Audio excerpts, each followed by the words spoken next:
Quero nesta oportunidade cumprimentar todos com a bendita paz do nosso Senhor Jesus Cristo. Eu sou o apóstolo Emmanuel Costa, pastor presidente da Assembleia de Deus, Ministério Deus Conosco. Quero trazer uma palavra esta noite com o tema A Cruz de Cristo, o maior drama da história, que está contido em Mateus capítulo de número 27, versículo 33, que diz assim: chegaram a um lugar chamado Gólgota, que quer dizer lugar da caveira. Lhe deram para beber vinagre misturado com fel, mas eles, depois de prová-lo, recusou-se a beber.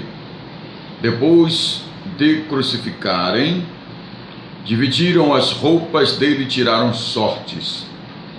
E, sentando-se, vigiavam-no ali.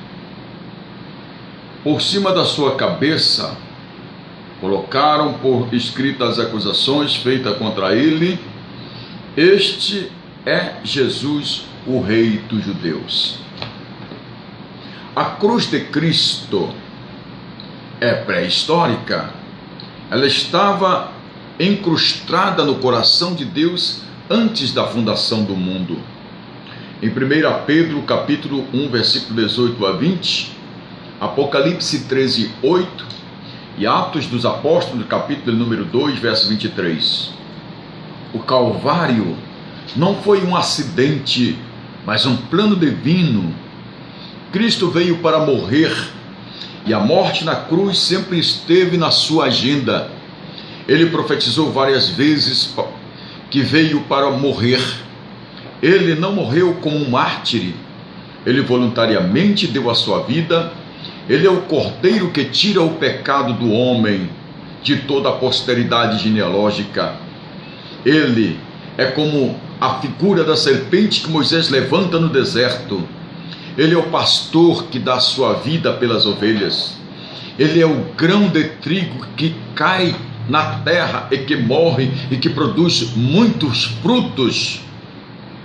Cristo foi para a cruz, não apenas porque os judeus o entregaram por invejas, não apenas porque Judas o traiu Jesus por dinheiro, não apenas porque Pilatos o condenou por covardia.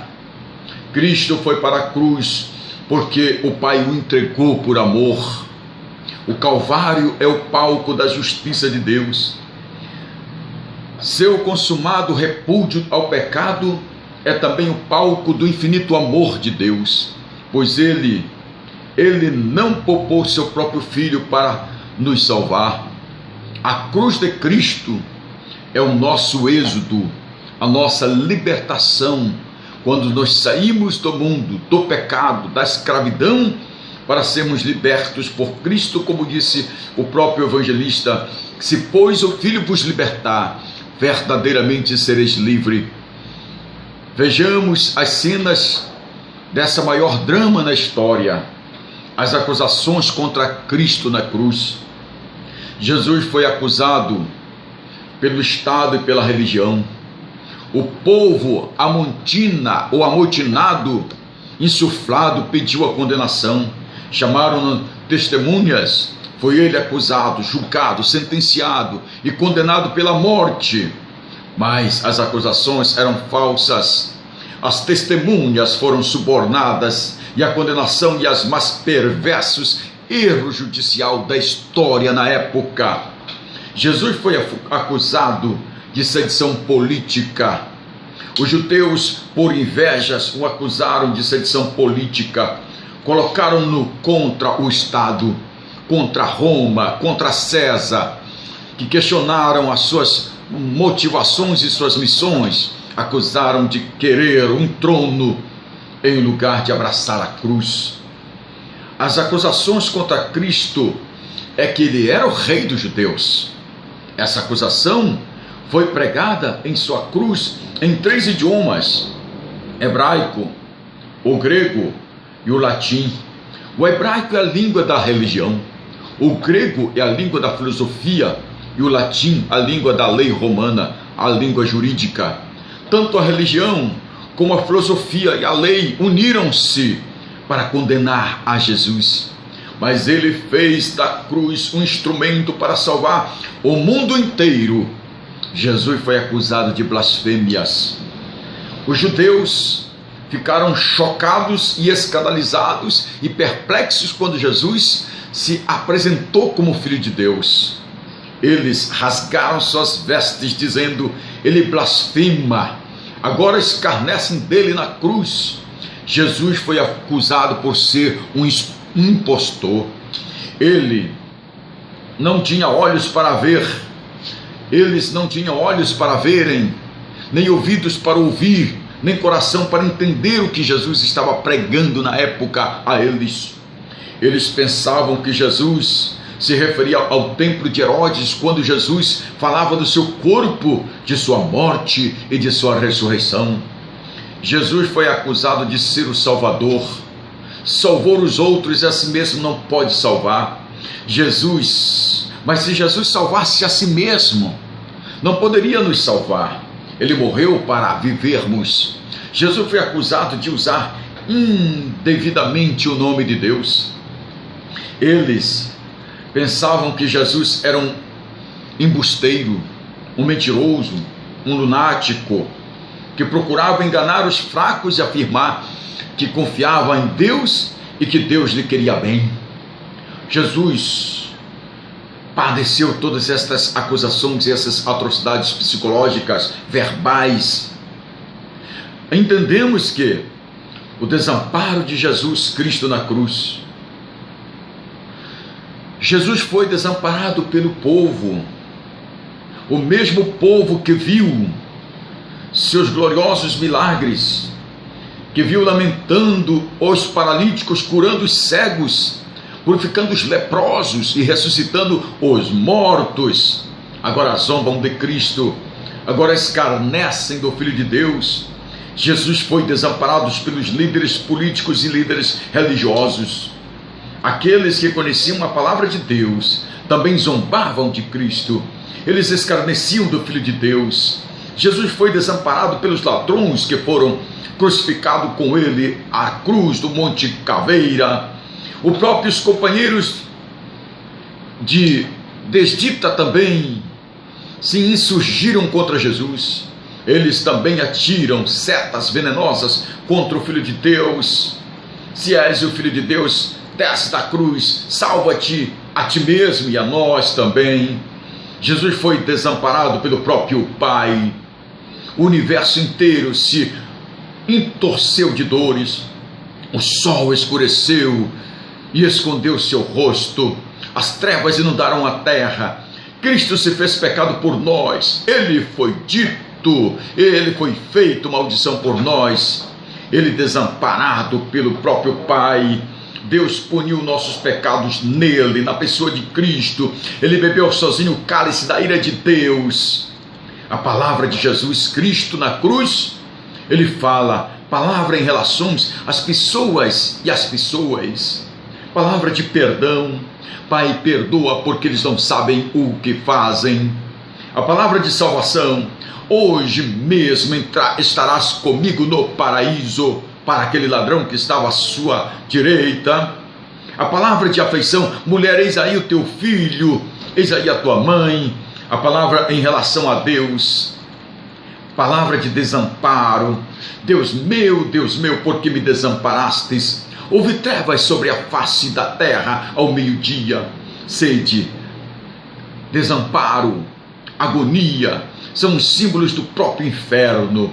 Foi da cruz de Cristo que ele desceu ao inferno. Foi ali que ele se fez pecado. Foi ali que ele bebeu o cálice da ira de Deus por nós. Foi ali que ele suportou o justo castigo que os nossos pecados mereciam. A nova praga do Egito foram 3 dias de trevas, seguido da última praga, a morte dos primogênitos. As trevas do Calvário foram uma proclamação de que o Cordeiro de Deus seria imolado pelos pecados do mundo. Os homens pensaram que Cristo clamava por Elias. Havia não apenas trevas na terra, mas também em suas mentes, nos seus corações. Palavra de agonia. Palavra de agonia, tenho sede. palavras de vitória, está consumado. Veja, e a palavra de redenção: Pai, nas tuas mãos eu entrego o meu espírito. O impacto da morte de Jesus Cristo na cruz. O sol escureceu o seu rosto e as trevas encheram a terra. A natureza fazia caro e se identifica como um sofrimento do Filho de Deus. Naquele momento, ele foi feito pecado por nós. Naquele momento, Deus fez cair sobre nós a iniquidade de nós todos. Acabou a hierarquia espiritual. Agora judeus e gentios têm livre acesso a Deus por meio de Cristo. Agora não precisamos de um sacerdote, de um mediador para entrarmos no Santo dos Santos. Agora um novo e vivo caminho foi aberto para o céu, para todo o trono de Deus, para que todos a posteridade tenha acesso até o grande Rei dos Reis e Senhor dos Senhores. O véu rasgado de alto a baixo simboliza a consumação da obra de Cristo. O caminho para Deus foi aberto. Jesus conclui a obra da salvação na cruz. O véu rasgado significa que Cristo venceu o pecado, abalou o mundo, a estrutura engessada que estava como se fosse um pano vetando seus olhos. Quando a lei foi dada no Sinai, houve um terremoto. Agora o terremoto significa que as demandas da lei foram cumpridas na morte de Cristo. O terremoto significa a maldição da lei foi abolida para sempre por causa da morte de Cristo. A morte de Cristo provocou não apenas um terremoto físico, não apenas um abalo sísmico, mas também a morte de Cristo abalou o mundo todo, a estrutura da sociedade, a estrutura política, econômica, social, moral e espiritual foram mudadas. Destruiu a dureza das pedras. Não apenas as pedras se fenderam, mas os homens. Pedras têm seu coração também quebrados com a morte de Cristo. Pela morte de Cristo, homens como Saulo, Agostinho, Lutero são transformados em homens santos e cheios do Espírito Santo. Destruiu o poder da morte. Cristo matou a morte com a sua morte. A morte da morte na morte de Cristo.